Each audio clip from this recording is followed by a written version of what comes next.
Vandal Drummond and Alfredo Esparza here, both burnt out by the everyday busyness of life, burnt out yet lit up, trying to put mystique into our muse, recalling what we were taught to perform thousands and thousands of Hindu squats for days and nights on a mountaintop. Alfredo Esparza, how you doing tonight? Doing great. How you handling the heat? Well, I'm handling the heat. I still see smoke in the mountains here in Southern California. That's awful right now. Yeah. I went for an hour-long run 2 nights ago, then came home to find out that I wasn't supposed to be running. There were all these, smog alerts talking about all the dangerous things floating through the air that's going to... Oh, Lord. I know, it's really bad right now. I had a good run, though. I was going to mention this before we continue. Blog Talk Radio is kind of slow right now, so... What's that? Blog Talk Radio is really working kind of weird right now for some reason. Okay, so if we disappear on you folks, it could be one of several things. It could be that we're falling apart or that Blog Talk Radio is falling apart. It's been quite an unpredictable week. I know Fredo is overworked. I'm overtired. Everything that's been going wrong, everything that could go wrong will, including everything I'm trying to say. Before we get to the Lucha Libre, you wanted to bring up Butcher Brannigan. Yes.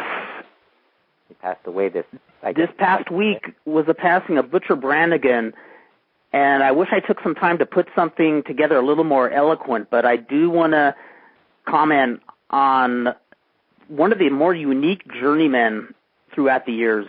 Butcher Brannigan, his name was Joe Nova, and one of the things unique about him was it was not unusual for wrestlers back in the regional days to be a mid-carder in one territory and be pushed in another. Butcher Brannigan tended to be either pushed or totally jobbed wherever he went. WWF fans from the 70s remember him under his name Joe Nova, and basically he was jobbed out. I don't think I ever saw him go over in WWF. He got a really good push, a healthy push here in Los Angeles back in 1974, when it was a very interesting time in LA wrestling because it was a few years after the famous John Tolis-Freddie Blassie feud, which was a period where LA wrestling was on fire like it had never been on fire before. That's when Tolis and Blassie drew 26,000 people to the LA Coliseum. And within 2 years, I wouldn't say the territory was burned out, but it definitely was not at that, unusual peak era. John Tolis was the heel once again after going for a short babyface run. Victor Rivera was pushed on top. And a fellow by the name of Pork Chop Cash, they did an angle where he was the fan watching wrestling in the stands and did a run-in. If I remember correctly, he chased off John Tolis and, made some declaration about, how Tolis was a disgrace to wrestling. And, they did an angle where this fan turned into a wrestler, not unlike Hillbilly Jim in the 1980s. A lot of fans look at this period of Los Angeles wrestling as a low point. I tend to disagree. I guess if you're a wrestling purist, you would say, yeah, it's a far cry from the Lou Thez and the, Blassie versus Tolis era. From Lou Thez to Pork Chop Cash. Oh, that would have been an interesting match. Yeah, a lot of traditional LA fans really hated the Pork Chop era. Yeah. But what was interesting was around that time, Butcher Brannigan came in, and I think that was one of the wonderful things about watching wrestling as a child, totally naive to the concept of what working is, what an effective heel is, what an effective babyface is. You don't know the criteria, but you know if they're a great babyface or heel because when you're a little kid, you want to see their butt kicked or you want to see their hand raised, one or the other. And what I remember about Butcher Brannigan was I wanted to see this guy get his butt kicked every week. He was a naturally stocky guy with a natural head of red hair, bearded and mustachioed, and he wore this singlet that gave him this unique look, this kind of barrel-chested look. And as I later learned, I guess his work in the ring was just average. Again, I was too young to understand what working was, but he was very effective, in getting over as a heel. One thing I do remember clearly is he was comfortable on the mic. And when I think of the other territories that used him primarily as a jobber, I think back on one thing they were missing out on was somebody who could have cut a good promo. He just came off as this, oversized, obnoxious heel, arrogant but not overly eloquent. It's almost hard to describe his style, but he seemed really comfortable on the microphone. Uh-huh. And each week I wanted to see this guy get his ass beat. He held both the America's Tag Team Championship and what was called the Beat the Champ title. The Beat the Champ title was the championship that was defended on TV. Several other territories have done spins on it, calling it the TV title. But the way it worked back in the LaBelle days is on Saturday night, KCOP, the main event was usually for the Beat the Champ title. And it was an interesting concept because it wasn't one of those situations where somebody had to fight his way to the top to earn a shot at the title. They would spin a wheel every week, and, wherever the wheel would land, it would pick a number. And somebody would reach in, usually the announcer or one of the undercard wrestlers would reach in and pick out an envelope, and whoever's name was under that number got the title shot. So you'd get somebody as elite as John Tolis getting a shot at the Beat the Champ title to a complete jobber like Ben Golly getting a shot at the title. And I do not recall who Butcher Brannigan won this championship from. But he was getting a pretty decent push. He was by no means one of the jobbers getting a title shot. He was getting weekly airtime. And, I don't recall how long he held the title, but eventually he wrestled a jobber, an eternal LA jobber by the name of John Burrich. And John Burrich was a local high school teacher who, if I recall, taught mathematics and was one of the coaches. And week after week he would job. Occasionally they'd put him over, very, very rarely. But this night he wrestled Butcher Brannigan. It looked like the standard squash where Brannigan was just smacking him and bullying him around. And then out of nowhere, Burch cradles him up and pins him for the 3 count. And when I think of present day when so many heels have to look cool if they job or have to make it look like some sort of fluke, this was like a clean pin. And Butcher Brannigan just stood there in the middle of the ring. Gene LaBelle came in with a microphone, and he just stared at Gene LaBelle, stared at the crowd, and just screams in desperation, "No, this couldn't have happened!" And he just sold it like, I just got my ass kicked clean by a jobber. And there's so many people who just, think about when Scott Hall put over Hector Garza when they were jobbing all the luchadores in WCW. Yeah, to make it seem like he was putting someone over. Exactly. Had to make it look like he was doing somebody a favor. Yeah, and Jericho, he did that to Jericho too, remember? Yes. Because he did it back-to-back, didn't he? I'm sorry? He did it back-to-back with Garza and Jericho or something. Oh, did you do it 2 straight weeks in a row? No, I don't know if it was 2 straight weeks in a row, but it was like 2 jobs, like within a pretty close amount of time. It was like. Yeah, and even though this is a worked industry, even though it's a worked sport, for some reason, so many people have to make it look like they didn't really get beat.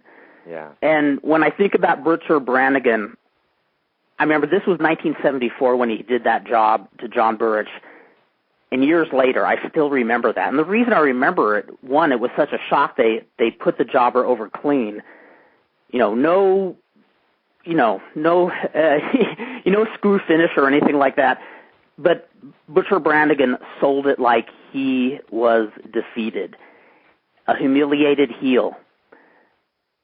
And another interesting twist in Butcher Brannigan's career here in L.A. is we used to have this 600-pound wrestler called Man Mountain Mike, who was like the haystack Calhoun of his day, a really chubby, bearded man in overalls who would, his work mainly consisted of bouncing wrestlers off his belly and giving them a big splash for the win.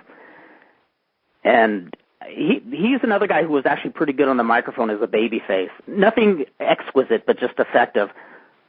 Well, he actually turned heel, and I cannot remember any other time when the haystack Calhoun type was turned heel.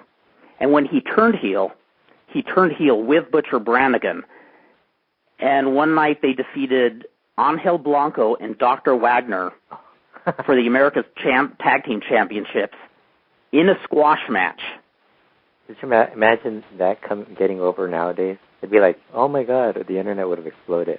Yeah, people would scream sacrilege and to say, how could they do a job like that? Well, that's another testimonial to the way wrestlers thought. I mean, both Wagner and Blanco actually probably could have taken both of those guys, in the shoot, but they laid down for them, and it was a lengthy squash match. I remember watching it on TV, just like, oh my God, What did you think of Angel Blanco Jr.? I mean, Angel Blanco and Dr. Wagner back then. When you were a kid. I loved them. Again, that was before I really understood what good work rate was, but because I remember when you're a kid, sometimes you'll hate certain stuff. And I remember, yeah. Well, they pushed them as baby faces here. Yeah, people hated masked wrestlers for some reason. they were like this. Yeah, I loved masked wrestlers. I guess because being in Los Angeles, there were scores of masked wrestlers when I was a child. I mean, of course, Mil Mascaras, El Psicodelico. We even had a wrestler who was briefly pushed under the name El Rayo Blanco. Uh-huh. I have no idea if he was a local Latino, but he was around for a few months. But, I mean, masked wrestlers were everywhere. But it's probably one of the most unlikely title changes I can recall is seeing Man Mountain Mike and Butcher Brannigan, beat these two legends. And then just a matter of weeks later, Man Mountain Mike turns on Butcher Brannigan, and that was to set up a loser leave town between the two of them. Uh-huh. And the part that blew my mind is for, I think, just one episode, Butcher Brannigan turned full-fledged babyface, and he was just as comfortable as a babyface on camera as he was as a heel. And, whatever he was like in the ring, I just remember he had a great presence on the microphone, and I don't know why he wasn't pushed in other territories. People in the industry could probably tell you better. I heard he was a nice guy, so I don't think it was anything having to do with attitude. Well, that's probably why he wasn't pushed. He was a nice guy. That's true. That's the one. Wrestling is the one place where nice guys kind of finish last. That's true. For every Mick Foley who makes it, there's a bunch of Hulk Hogan's and yeah, very true. Kevin Nash. Very true. And I know I'm kind of rambling on about Butcher Brannigan, but I want to point out another really interesting watermark in his career was he came back to L.A. on and off until 1980, and after that push in 74, when he came back, he was a mid-carder or a jobber that kind of fluctuate between... So it was pretty much over. Yeah, it's pretty much over. I have a hunch maybe he was working another job here in Southern California, because I know that was kind of a trend with a lot of the more talented jobbers here. Is some of them worked in, like Rick Grayson worked, in the movie industry, had small parts, as did Jack Armstrong. But so I don't know what the story with Brannigan was, but I remember in 1980 he was being used frequently here. In the last few years, the LaBelle promotion was around. And he was generally jobbed out, but then all of a sudden, they gave him a title shot for Bob Backlund's title. The WWF? Yeah, Bob Backlund would occasionally come here and wrestle whoever the local heel was. It wasn't for the Missouri title? Well, just as ludicrous, they used to have European title defenses here in L.A. I kind of had to bring that up because when I brought up WWF, I figured somebody was going to say, no, what other title or something. Yeah, they had a European title that was defended every Sunday in San Bernardino, California in 1981. Whatever happened to the WWF European title? Very good question. Did they get rid of that, like, towards the end or something? Because I remember it being around for a while, then I stopped watching it. I stopped watching Raw, and I have absolutely no idea, especially when that European title was in the spotlight. Yeah, because there was a period of time where it was because when they would go to Europe, they would always mention that, and they'd always bring that up. And I was like, oh, European title. And I always thought it was kind of stupid because they never went. They were only going. Yeah, well, that's one of the other interesting things about pro wrestling is, you know, it's always been joked about how many championships they have. Back in the territorial days, as much as people glamorize it, they were even more fanciful with phony titles than they are today. I mean, the European title looks like one of the most legit things compared to what other titles do we have here in L.A.? They had the Brass Knuckles title, which I think Cyclone Negro held, then Black Orban, and then it disappeared. And then, like 5 years later, they brought it back, pretending like it never, you know, was never gone. So what's the point of having a Brass Knuckles title? I mean, that's the one I never understood. I never understood. Yeah. LA wrestling is a story of its own. Right.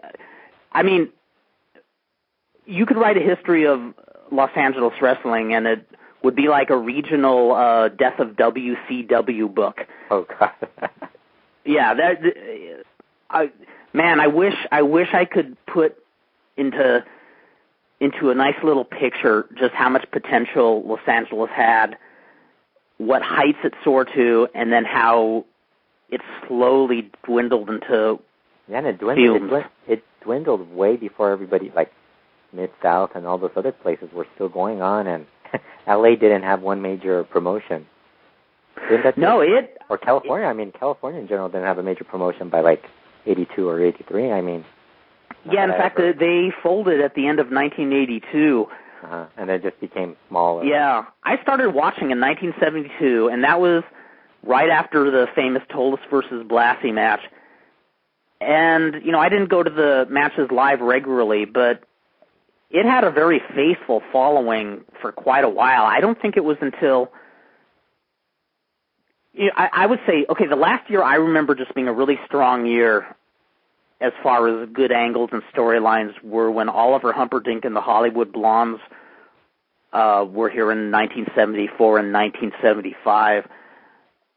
And in 1975, they lost their TV on Channel 13 and aired on Channel 34, which was the Spanish station, and the following year on Channel 52, which was a weaker local station. Yeah. But in 1976, that's when they had gimmicks like the Bionic Wrestler. That's when Chavo Guerrero was getting a huge push. And it went downhill. You're like, oh. It went downhill, yeah. And that's not a knock on Chavo's talent. Chavo was great. But they pushed him to ridiculous lengths.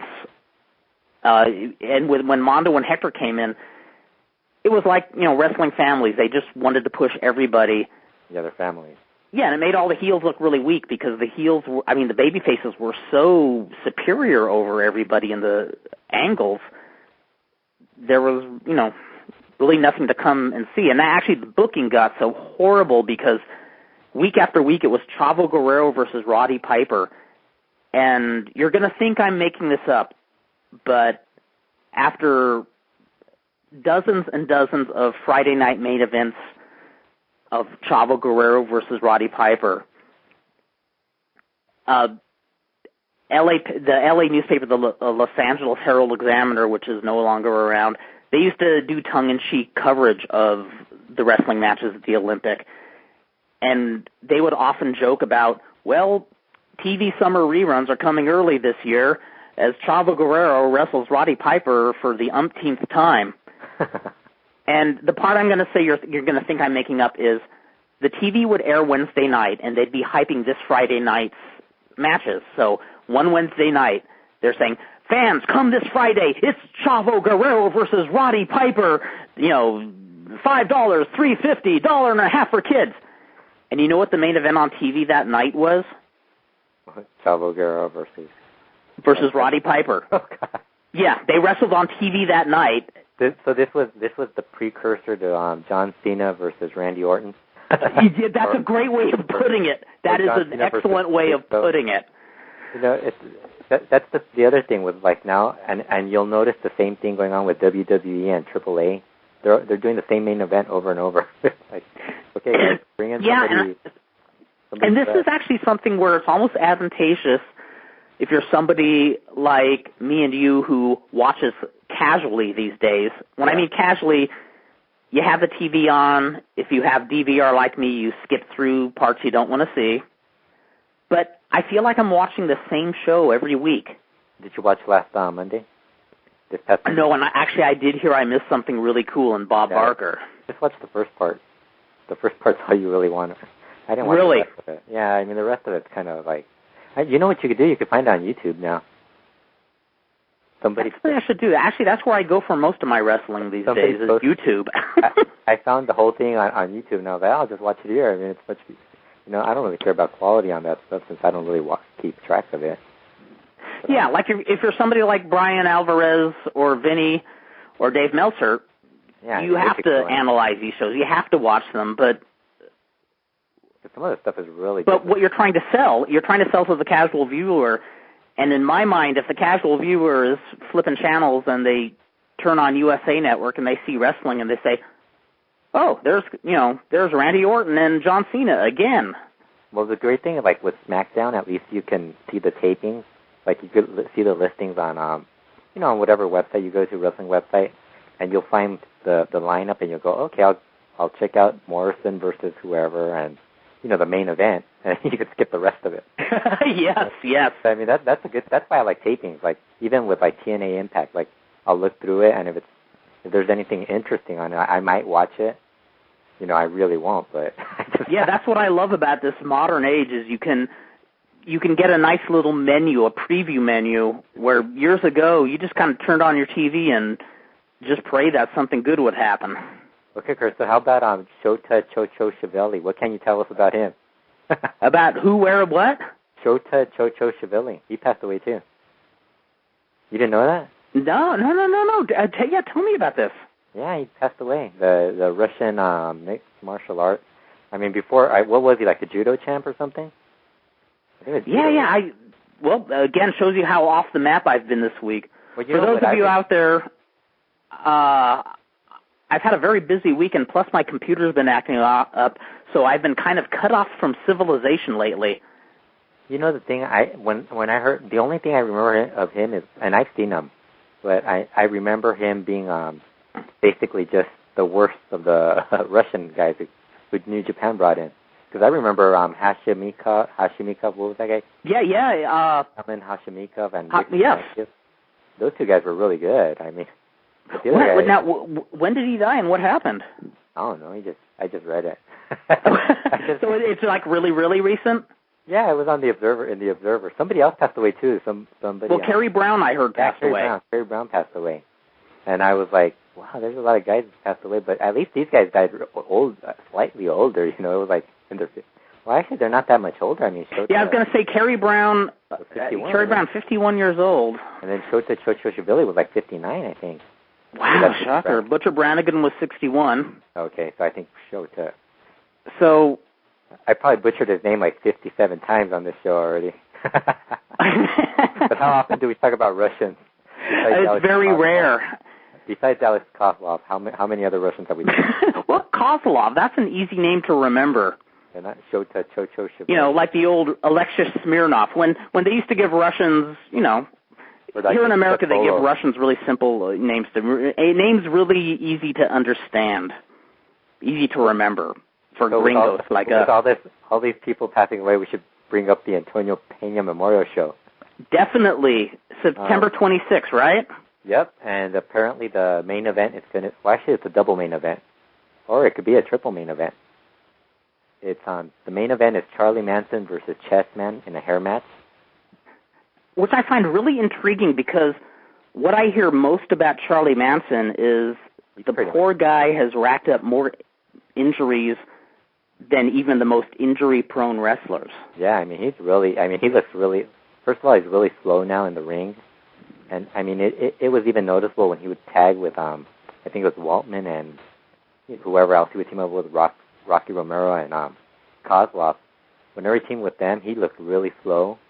And everything else was like it was going like 100 miles per hour, and he would come in and I was like, okay, everybody has to slow down now.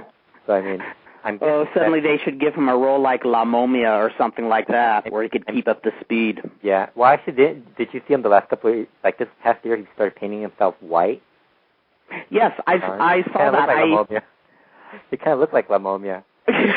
He did. They should make it a gradual change where, he has all the white face on and everything. They should gradually do his hair, then do pieces of his clothing until he's bandages everywhere. I can't imagine what those guys will look like without hair. That'll be fascinating. Now, one of the things that I'm unaware of, Charlie Manson, was his injury mainly that really nasty bump he took a few years ago, or was it just an accumulation of horrible injuries? It was that, and then it just kept adding up, I think. Wow. That was really bad. I mean, he shouldn't be, I don't think he should be wrestling at all. I think so too, and it makes me wonder, people like that who are, bodies are just in really horrendous shape, are they wrestling out of necessity, or can they just not let go of something they love?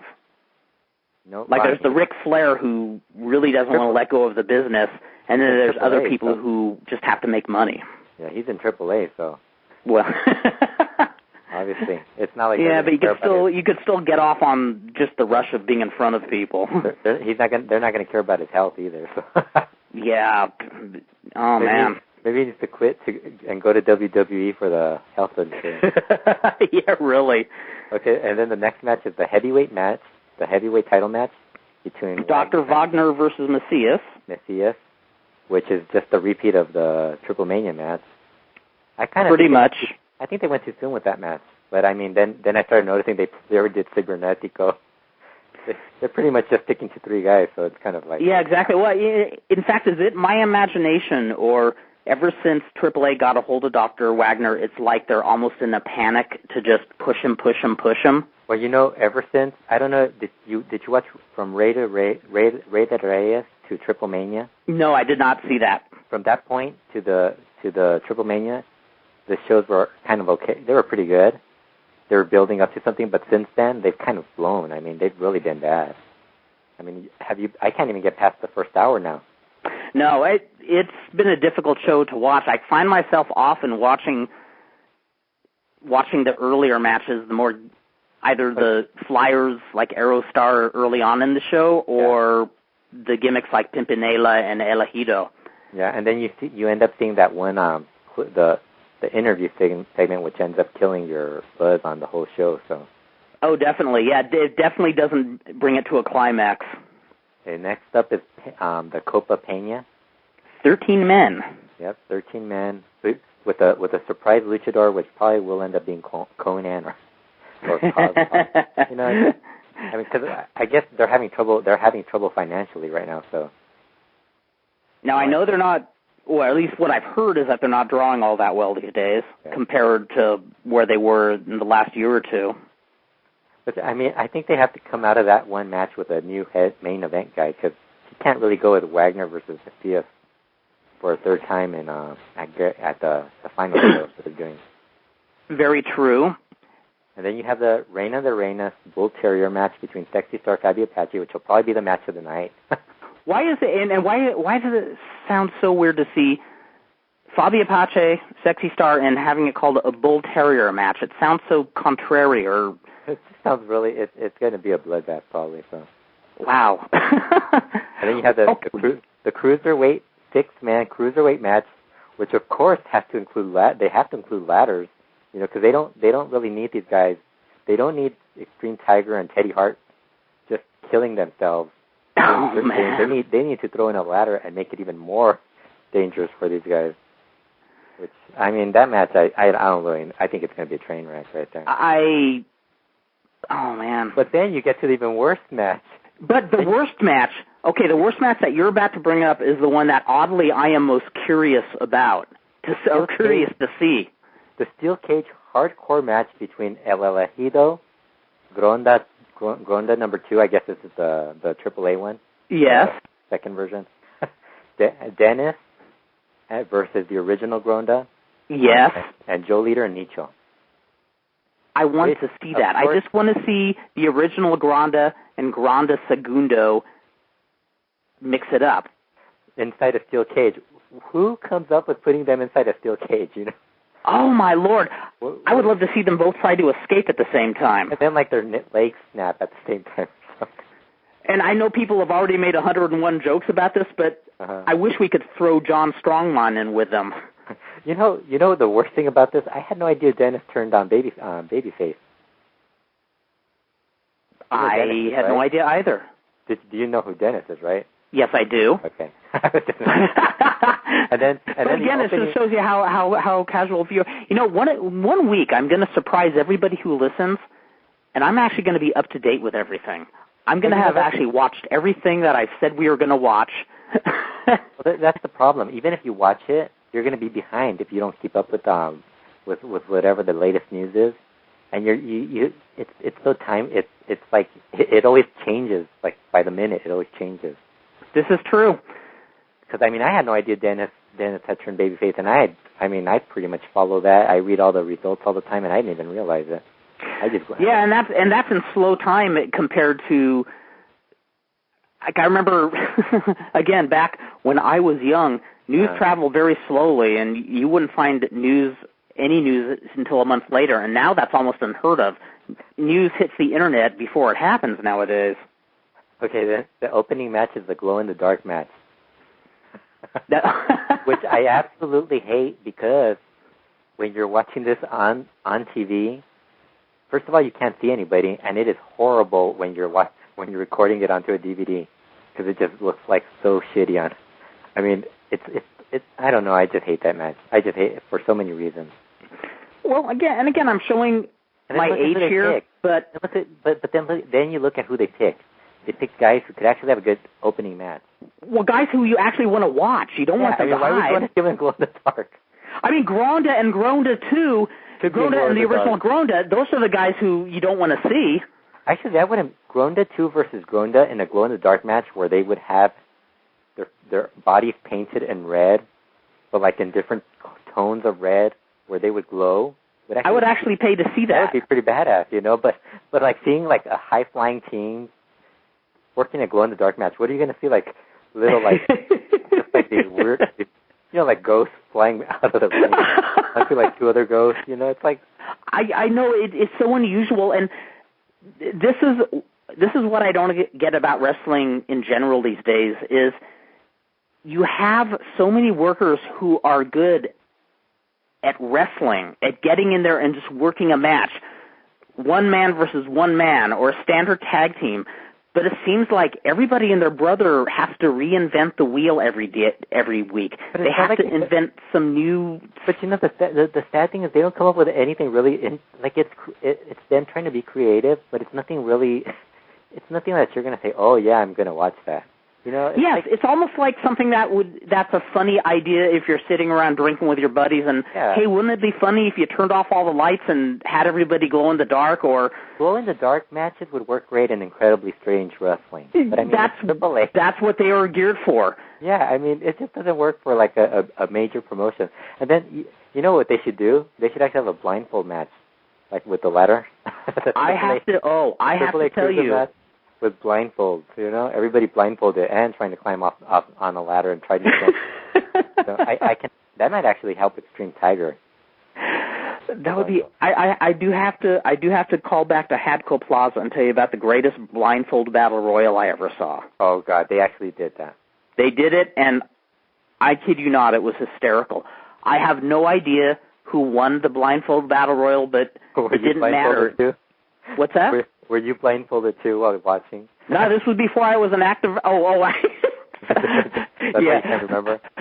Oh my God, I was pinned there.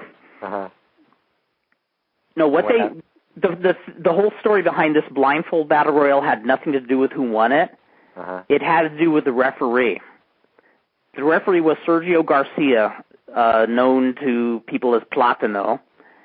And Sergio Garcia was the heel referee here in all the indie shows in L.A. And he was a great referee, great in that role. But the story of this was everybody was blindfolded, and they're trying to find each other and hit each other. But they never get a hold of each other. They only get a hold of Sergio Garcia, the referee, and keep pounding on him. And eventually he juices, and he's a bloody mess. And by the end of the match, he's lying there unconscious, in his own crimson. And, somebody won. I couldn't even remember who won. All I remember is the whole story of the match was the heel referee gets beaten into oblivion, and the crowd loved it. It was probably the booker who won. Yeah, whoever was booking. Let's see, who was booking there? It was probably Jesse Garcia, or the only thing I can recall about the winner was it was one of the heels. The two things I noticed on this is they pretty much didn't bother putting Gato Everetti versus Pimpinella, or Gato Everetti and Pimpinella tagging versus somebody. I was going to ask. It seems to reappear and then disappear from TV. But it's been on TV the whole time. Why are they not doing that? I mean, I don't get it. Gronda 2 versus Gronda. People actually, there's something interesting. There's you kind of want to see it either end or build to something with. Yes, I think this is the best angle they've had in ages, and it seems like they keep, starting it, restarting it, pausing on it. They'll disappear for weeks. I think it's the best thing they've had in a long time. Yeah, I just noticed Pimpinella's in the Copa Peña, too. So I noticed that, too. I know he's not going to win it, even though if I was booking, he would not only win it, he'd be the champion year-round. He would never job. Maybe he'll end up losing and Gato Everetti runs out and carries him to the back. That would be worth the price of admission alone. There's my fantasy booking right there. There you go. See? The other thing I was thinking about, how Oriental left AAA? Yes. Kenzo Suzuki and Sugi-san are missing a third member. So I was thinking since Conan was they were basically part of Conan's old faction. I thought what they should do is have Conan go to Kenzo, since Kenzo seems to be the only one that saved up money from having robbed AAA. I was thinking Conan should ask him for help to defeat AAA, and Kenzo would be on the phone and tell him, okay, don't worry, I got to set up, 2 weeks before you have this, you start building it up. Then at the show, you bring in a big old box, and Kenzo says this is going to be a surprise for AAA. So Roldan comes out, and he's like, okay, let me see what the surprise is. And out comes Antonio Ultratumba, which would be played by Kikutaro with the Antonio Peña mask holding an urn. You were born to book, Fredo. Shouldn't that be born to be a booker? That is great. The next most offensive thing you could come up with after the urn, the whole ashes thing. Oh, my Lord. The greatest thing ever. That is funny. I like that. And I don't mean funny. I mean, I love that idea. I think that'd be a great gimmick.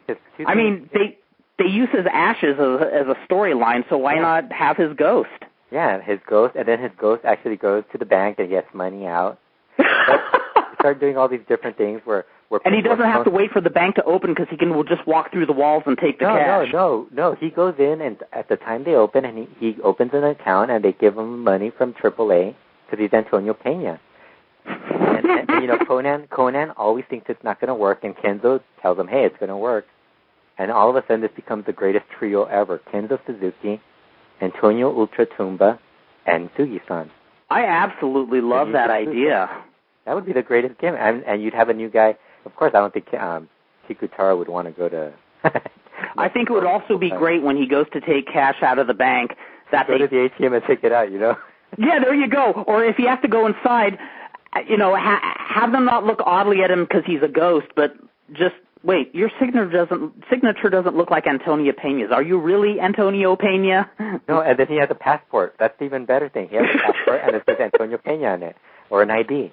And because I remember this. Did you ever see the All Japan, the feud when Taka Michinoku and I can't remember who else, Taz Hayashi were supposedly Mexicans.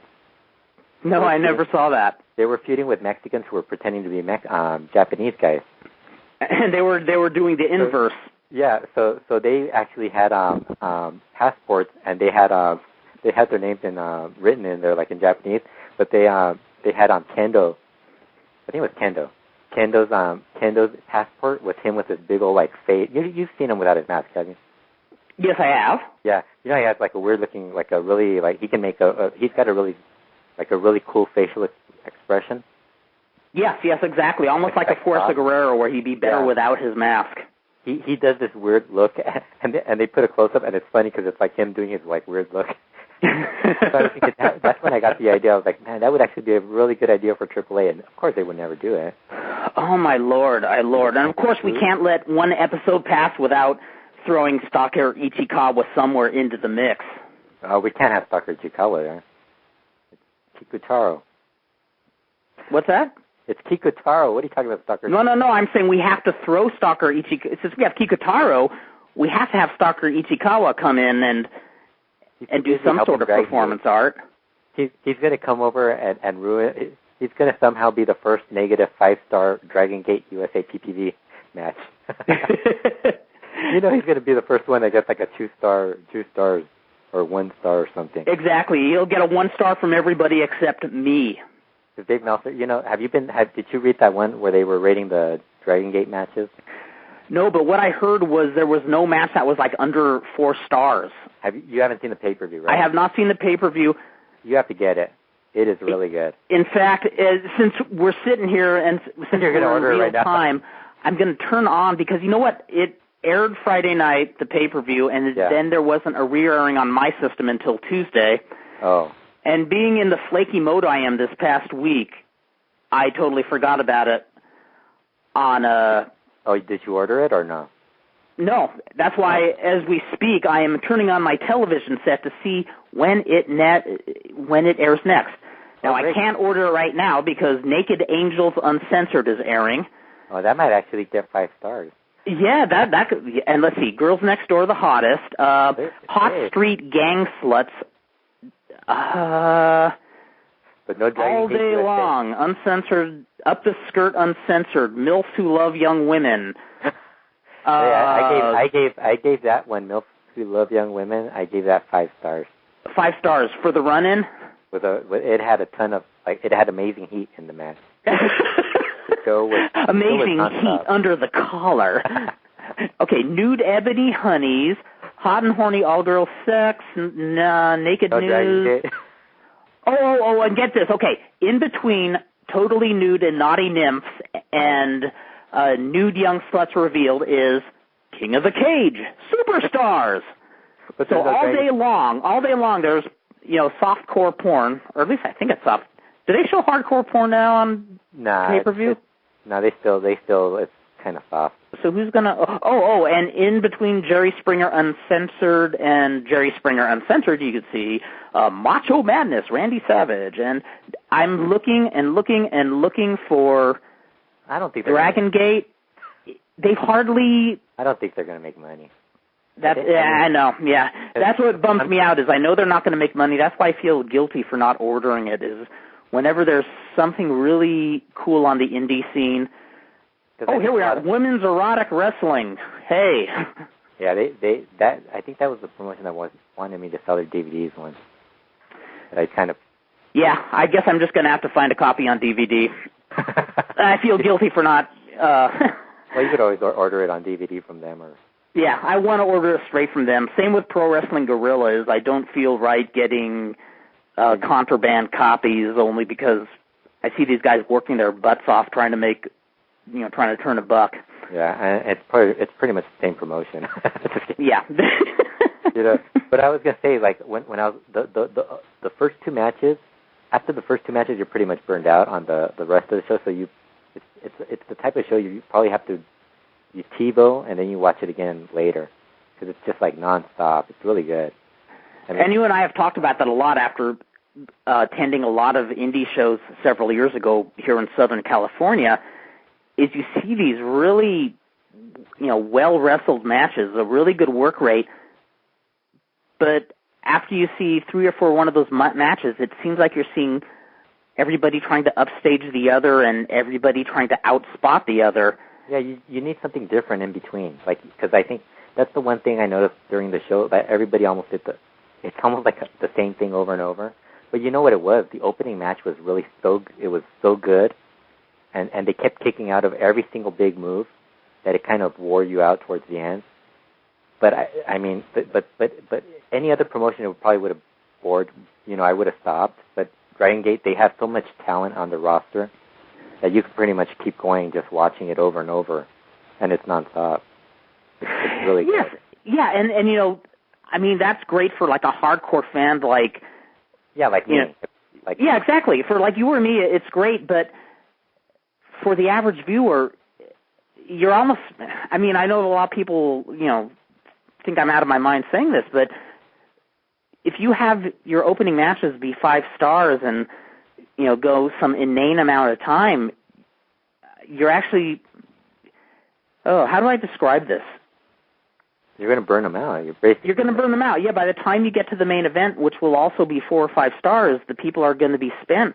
And we've seen that not just through our eyes at indie shows, but we've been to indie shows where by the time the main event comes on, a lot of the audience has left just because, wow, we saw a lot of wrestling. We saw a lot of great wrestling. Let's go do something else now. Well, look at the AWS shows even PWG, that one show they did in Industry. We didn't even finish. We didn't get past the first. I think because they were going like 4 hours long. I mean, we left after 3, so they just kept going and going, and it was like, okay, what's next? Yeah, the majority of the crowd will get too much of a good thing, and they'll want to see something else. And you know, again, I talk about today and yesterday, and I bet you somebody like Jim Cornette could say this, you know, a lot more effectively than somebody like I can. But I remember opening matches when I was younger that were good quality matches, but you didn't see the wrestlers doing every high spot in the book. You would see them working a body part or just doing hold-for-hold wrestling, breaking out into a few really good high spots, and you know, having a clean finish and not having a finish that was a dozen near falls. You know, I think not every match should be a climactic finish. Some matches should just be an out-of-the-blue pin. I remember seeing that a lot in All Japan Women when they, you know, aired TV, is a lot of time opening matches would just be, you know, rather, you know, anticlimactic, substandard pin. And a lot of people would say, oh, that's only 2 stars, you know, what an unexciting finish. Well, that's not the exciting part of the show. You're waiting for Manami Toyota and Bull Nakano. You know, the other thing I kind of noticed is, why is everybody giving star ratings now? Yeah. Every show, everybody, like anybody who sends stuff to Meltzer's, like 5 stars, 4 3/4, 3 3/4. It's like, dude, are you guys watching this, or are you just like rating the matches? I mean, because and to me, it's not a star rating system. Watching it. I think for a short time, like in the mid '80s, I think I used to do that thing where I'd watch the match and try to tack stars onto it. But what I discovered was I really stopped enjoying the matches because I spent so much dang time just watching the matches that, you know, the passion was gone. And so after a match, I just kind of sit back and say, whoa, that was bitchin', or that was lame. And I'm guessing they take notes, because every show I've ever gone to, I can't even tell you what happened in the opening. Yes, which every single, like every PWG show, I'm thinking I'm gonna write down what happened, and I get home and it's like, oh, I don't remember what the fuck happened. At this exactly, point, like if we were going to go over, like something I would like to do actually, if we do actually go over the Antonio Peña show or stuff like that, I would actually like to sit down and write a little bit about the matches, but I don't want to go as far as to star rate them. Yeah. Well, as you can see, somebody like me, I need to write a lot of stuff down because tonight I'm totally winging it, and I think it's obvious how badly prepared I am tonight above any of the other 11 episodes we've done. You know, the only thing, like when you do something like review, I've noticed like a lot of people write a lot. And I think that's actually a mistake. That's something it happens to me too. But I mean, it's better just to write down a lot than to to rate it. I don't know. I've never really been big on rating everything, like 4.5, 2.5. I mean, if it's a good match, and it's really so subjective. I mean, I remember when I first knew Steve Sims, and he was going over a trios match. It involved Tony Arce and Volcano on one team and Super After on the other. I can't remember the exact match, but I remember thinking it was like, I think, the second match on the show, and there's no major angle done with it. It was just a really good, flawless match. Good 2 out of 3 fall match. And if I were going to give it a star rating, I'd think it was like maybe 3.5 stars. It was good for what it was supposed to be. They did their work correctly. And Steve, I think, gave it 2 stars. And I remember us talking on the phone, and we could not convince one another. We could not come to any kind of agreement. My 3.5 star match was his 2-star match. Yeah. And I've seen that many times, in the Observer, where, there'll be a rating, and I'll say, yeah, I know that's the match I saw on TV, but man, I saw a totally different match. Yeah. Sometimes I agree with it too, but see, it's Steve Meltzer who said it, so he's right. We're exactly. all wrong. I bow down to him. Another piece of trivia. Before our show ends, I gotta ask you your Hall of Fame picks.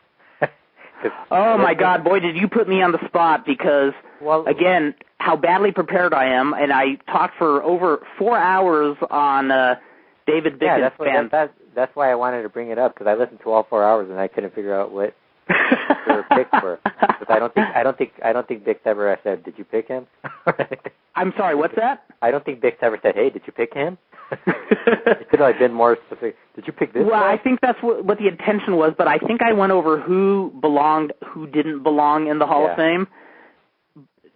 What was difficult about the Hall of Fame for me this year is last year when I got the Hall of Fame ballot from Dave Meltzer, I can't remember how long it took me, but it was less than an hour. It did not take me long at all. I sat down and I almost had in mind, I think there were a lot of people I thought belonged in the Hall of Fame, but, there's only so much room.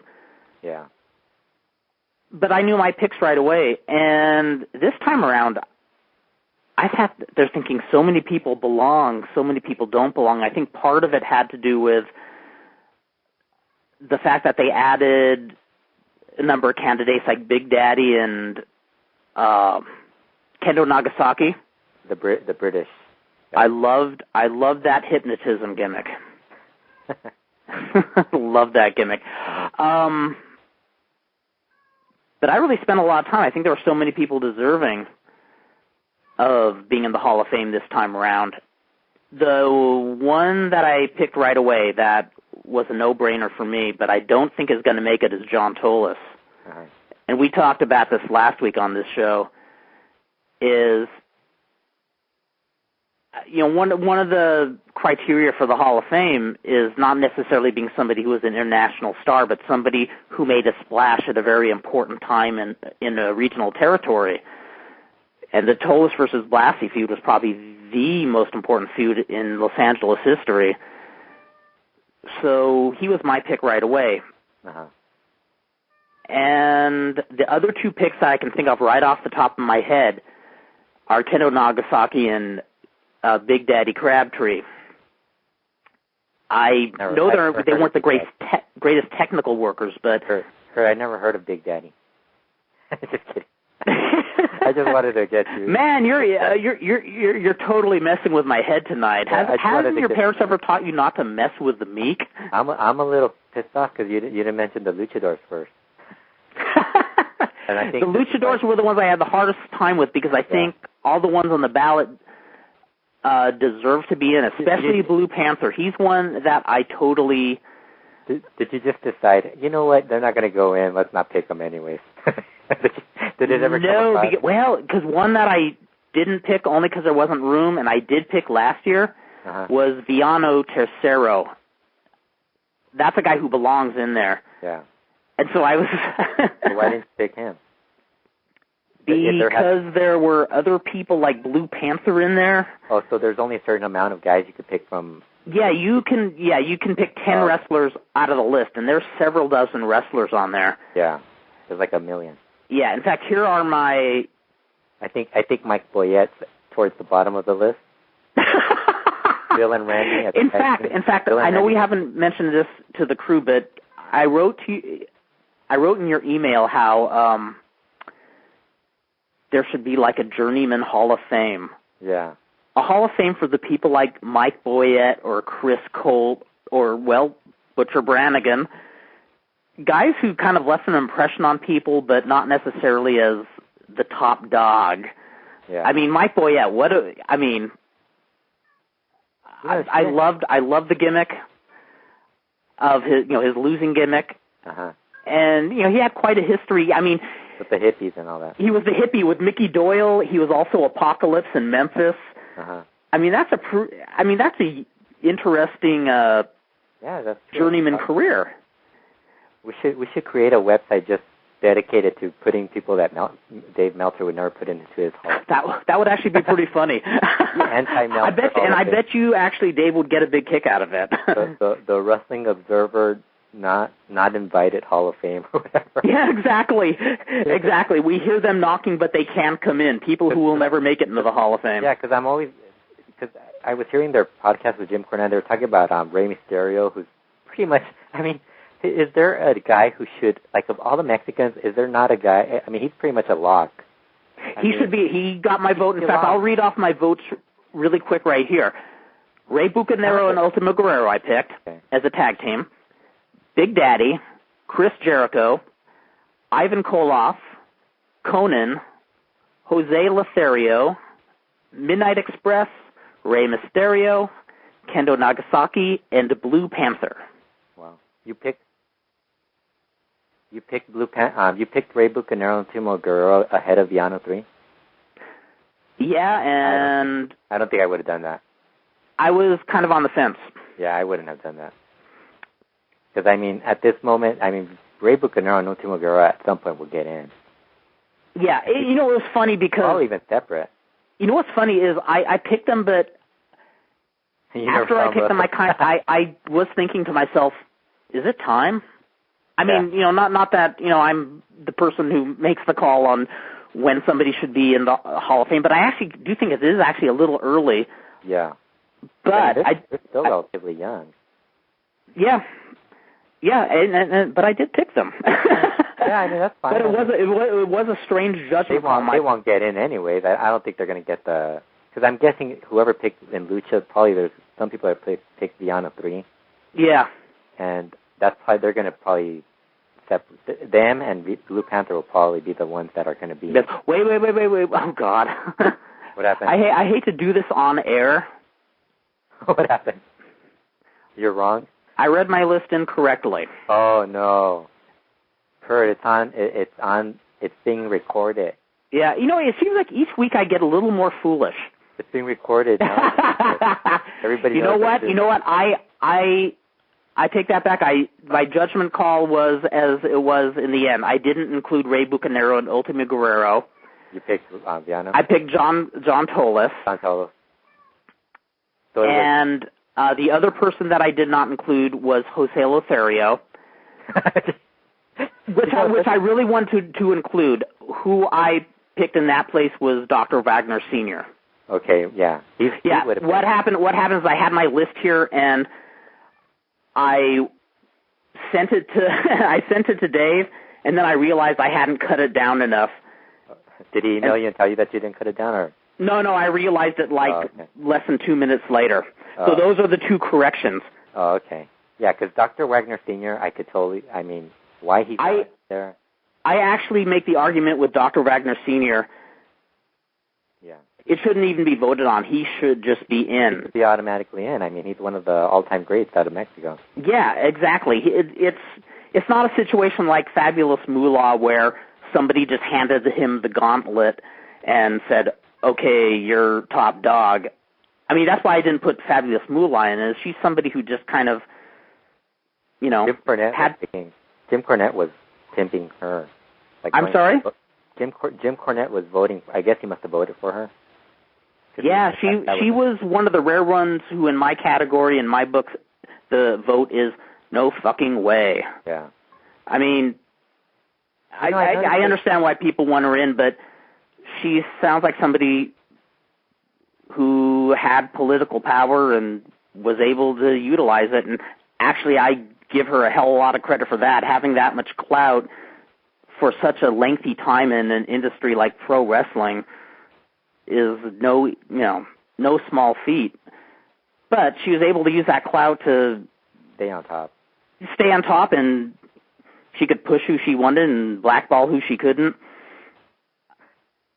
But Dr. Wagner Sr., I mean, this guy was a draw. This guy was a legend. This is somebody who just should be in. Period. It shouldn't even be voted on. I mentioned this on my Twitter account again. Back to Twitter. Although I'm sure a lot of people think I'm really bright after giving the incorrect list of people I listed in the Hall of Fame. But do you think, I'm sure I'm making such a hell of an impression on everybody today. Do you think Blue Panther is he ever going to make it? Because I kind of get a feeling that Meltzer kind of downgrades what he's done in Lucha based on because he kind of compared him to Arn Anderson, and I kind of don't. I mean, I have no problem with him comparing him to Arn Anderson. I mean, Arn Anderson's great, but it's not really an actual, good fit. Yeah, it's an interesting comparison, but I don't agree with it at all.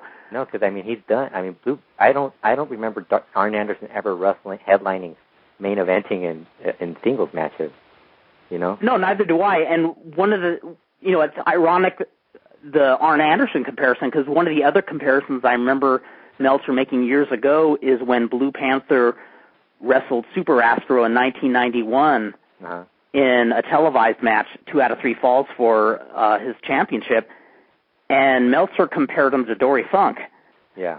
And that's how I see him. I know not every, it's Lucha, so you're kind of known for trios and apuestas matches. But this isn't a knock on Super Astro, but a singles match with carrying such a great match, carrying Super Astro to such a great singles match is no small feat. I mean, that Blue Panther is great, and I think he's very over. I mean, you followed Lucha a lot more closely in recent years, but yeah, I think he's very over with. I mean, I don't know if do you agree with me? I think Meltzer kind of stopped following Lucha like after Conan left AAA and all those guys left, because it kind of feels like he's not looking at beyond 1997 when Blue Panther was wrestled Hijo del Santo in Monterrey. And that was really the last time Monterrey ever had a hot where they were selling out. I mean, after that, it pretty much went downhill. I mean, right now, if you watch a Monterrey Lucha show, like those Arena Coliseo shows, there's nobody going to those shows. And compared to like 2000, when those guys were the two, that was the big feud back then. That people were actually going. So I mean, you can't just put that on Hijo del Santo. Obviously, people wanted to see the two wrestle. Yeah, and I also think that Blue Panther is somebody who has a presence where you don't. Promos. I mean, even the comparison with Arn Anderson, Blue Panther could never cut a promo like Arn Anderson. Right? Yeah. Yes. I mean, it's not a good actual promo. It's not a good compare. I kind of see what he's trying to go with, but I mean, it's kind of like putting Blue Panther at that second level. I would actually say it is. Well, and another thing about Lucha, especially in the 90s, before it, became what it is today, there was a lot less emphasis on being able to cut a promo. Yeah. So much communication was, with the fans was done in the ring. It was a lot like a silent movie as opposed to a talkie. Yeah, I mean, that's what I always. I'm not really sure he's going to make it just because of that comparison. Yeah, I think he has a likelier chance than John Toldis does, who I think totally deserves to get in. Yeah, just because he's still going, and there's going to be some people who are going to keep saying, hey, especially with Steve Sims and Mike Tenay still being around and all those guys, they'll still bring it up. And then the other thing is, I'm guessing Conan probably votes, and he hates Blue Panther, so. Oh, does he hate Blue Panther? I mean, some of the stuff he said about him kind of doesn't really very highly on him. Yeah. So. Conan's one I voted for, who I really think belongs in. Just he's had one of the most unique careers. And like something I said on David Bixenspan's podcast is Conan has been in so many unique situations, has created a lot of controversy.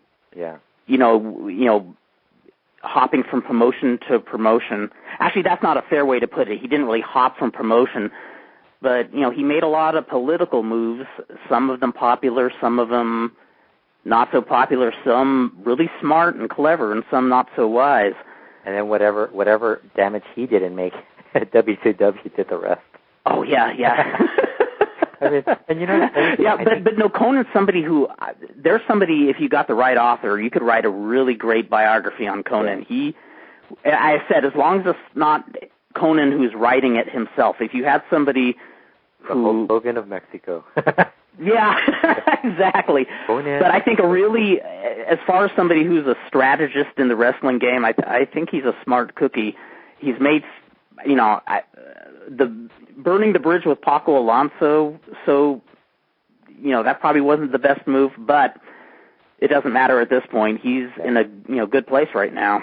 Yeah, and I think the one that the mistake was leaving Peña. That was really the one where he... Yes, and that's one of the things that's so storied and unique about his career, that he left Peña, and it seemed like that was something that would never get repaired. Yeah, I mean, there were years. Remember, we'd always hear, no, he's never. Yeah, if you told me that he was going to go back to the AAA, I thought, you're high. Yeah, because I remember. But he did, and I mean, between all his health problems, all the strategic moves he's made throughout his career, and just somebody who really studied the wrestling business, both in-ring and out-ring, from day one, I think he's a really fascinating personality. Are Los Brazos in the Hall of Fame? I do not know, but they should be. Speaking of which, I know we're running over time here, but... Super Porky's coming back to CMLL. That's going to be a blast. Yeah, right. Oh, that's going to be bitchin'. just for the Santa skits. And him helping drunken fathers go to rehab. You know, have you ever seen the skit where this little kid goes to him and asks him for help? No, I don't remember that. He goes looking for his dad, for the kid's dad, and the dad is all like a bum, and he's drinking. So he takes him. I think he takes him to a rehab and everything, and cleans him up, gets some food and everything, and they have a good Christmas. Oh, that's funny. Did you ever see the Three Little Pigs sketch? I probably have, but I just don't remember seeing it. You know, it was hysterical. This was back in the day when the Brazos during their matches, Brasso and Brasso de Oro would get pissed at Brasso de Plata and smack him around. He'd start crying. Well, they had this sketch where you see the Brazos in nightgowns, and it's the Brazos as adults, but they're playing themselves as little kids, and you see them saying their prayers before bedtime. Their mama comes in and kisses them goodnight. They all go to sleep. You see Brasso go to sleep, and you see him dreaming that he's a rock star, and all these women are adoring him. And then you see Brasso de Oro, and he has a dream that he's this, you know, president of some, you know, big company, and he's, you know, this elite person. Then you see Brasso de Plata, and he has a dream that he's a wrestler who's getting smacked around by his older brothers. Oh, God. And he wakes up crying. Oh, dude. That's the one thing you can never get. He's such a good comedy figure. So he is. You can't dislike Brasso de Plata. If you dislike Brasso de Plata, you do not have a soul. You know, they interviewed him on that show, that Barcelona, and they asked him. He's talking about how happy he is to be coming back to CMLL. He's like, I'm glad to be coming back to CMLL, the place I should have never left. I started laughing. I was like, yeah, you should have never left. I mean, CMLL won't get rid of anybody, basically. But you know, it was a good thing he left. Because, I mean, a lot of those old guys were really wearing out the top of the card. But now, I mean, I'm kind of worried that they're going to probably put him on the main event. But I think they might, just as long as people like Brasso de Plata and Pirata Morgan are making livings. Yeah. People who worked so hard in the past, just give them a living today because they earned it. Oh, speaking of old timers, remember how you were bringing up Rene Guajardo last week? Yes. I saw his, I guess it's the third generation, Rene Guajardo Jr. Really? How is he? Yeah. So. He's got that punch. He's got that one punch. That was the fabled Guajardo punch. Yeah. Basically, but he has a look. You know who he looks like? He kind of looks like Juventud Guerrero. No way. Yeah. So he's gonna get pushed. Now, is he just not good, or does he just look kind of green? He's just green. He doesn't look that bad. I mean, I was watching a bunch of CMLL, and there was like one match where they put in 5 of the newcomers. Well, it's 5 of the younger guys together with Black Tiger, this local Puebla guy, and he was actually the best worker out of the bunch. Maybe he's the illegitimate son of Mark Rocco. Mark Roller. Maybe it's Mark Rollerball Rocco who moved to Puebla. That's right. But this guy's really good. They had Ash Jr., Principe Valiente, who I'm thinking it might be related to Valiente. I don't know. But, this guy, and then the two younger Casas family members, Puma King and Tiger Kid. Oh, wow. And then there was Rene Guajardo Jr. And of all of them, I think the best one was Puma King. But he's been around a little longer. I mean, those 2 guys worked in IWRG. And then the Guajardo... Is he one of the people that somebody like Steve Sims has mentioned before who is decent but just is going to stay where he is as far as the hierarchy? Who, Puma King? Yeah. No, I mean, those guys, all those second-generation guys are going to get a shot at some point. Right. They have a better shot of getting towards the top than, like, say, Durango Kid. Do you know Durango Kid's over there now? You mentioned that. In fact, I meant to ask you, because you mentioned that in your email to me today, and I was about to ask if that was the Durango Kid we knew here in Southern California. Yeah, it's him. My Lord. He wears like a, you remember G.I. Joe, the Snake Eyes character? Yes, I do. He's got something going like that, like black, all black, but he's wrestled in other parts of Mexico without the mask. So hopefully. Okay. Yes, I actually. Hopefully that doesn't mean he's never coming back to L.A. Yeah, exactly. One of those. The piece of trivia is he's the person who gave me a ride home from Compton the night my car was stolen. Yeah. So now when you watch CMLL, you'll go, "Hey, that's the guy." Hey, that's the guy who gave me a ride home. Yeah. Well, every time we bring up Durango Kid, we'll say that. Hey, that's me, top of the world, Ma. I got a ride home from Durango Kid, who previously was known as Bat Boy. You know, the good thing is for Durango Kid is that he's part of that New Japan group, so he might actually. No, that's good for him. I hope he's doing good. I heard a few years ago that his knees were in really bad shape, so I'm guessing he probably figured this is his last chance. Might as well give it a shot. Yeah, maybe this is his last shot. Yeah, CML has a lot of I guess losing Kozlov and Corleone kind of had them just decide to bring in every young guy in Mexico. Yeah. For tryout. So. Well, I think we should just end it now. I think this is a good place to end it. Kudos to you, Fredo. You came off great. I came off like a bumbling idiot, and I want to apologize to everybody for being so disorganized. This is the least prepared I've ever been for a Slammin' Stan. In fact, I even think I forgot to mention that this is Slammin' Stan at the top of the hour. I think you fell apart after I said show Ted, show Chiavelli. You threw me off. All you have to do is wave something in front of me, and I get distracted and get fascinated by bright colors, that sort of thing. I know everybody was really anxious for me to review the Barry Mahone World of Oz and Jack and the Beanstalk flicks, the Cough Syrup Plus LSD movies, but I have not even had time to watch those yet. But we're going to have a much better organized show next week. Well, next week, Steve Sims.